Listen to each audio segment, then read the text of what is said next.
Grande partecipazione alla mobilitazione dei lavoratori delle IPAB Venete il 15 novembre a Venezia con presidio a Campo San Tomà. Chi non salta fondazione è? Chi non salta fondazione è? Serve subito una riforma che eviti la privatizzazione delle IPAB, standard assistenziali aumentati per garantire qualità dell'assistenza e condizioni di lavoro dignitose, finanziamenti certi.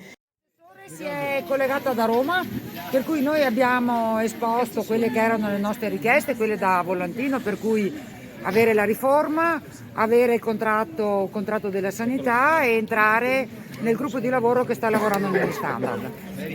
L'assessore ha detto, insomma, nel suo comunicato che c'è un problema a livello nazionale, per cui loro sono a Roma apposta per poter, insomma, in qualche modo lavorare a livello nazionale. Sapete che c'è la legge delega sulla non autosufficienza, capire anche lì cosa si può fare, che vogliono applicare il PNRR e le risorse del 5 e del 6 anche per quanto riguarda le case di riposo. Ci ha confermato la volontà di fare una riforma, che questa discussione si aprirà dal mese di gennaio, perché entro il 20 di dicembre lavoreranno sul bilancio. Hanno già previsto un emendamento sulla legge di bilancio per ridurre l'IRAP nel pubblico al 3,9%, parificandolo al privato. Sapete che questo era uno dei temi, e ha ufficialmente riconosciuto che ha dato mandato alla struttura tecnica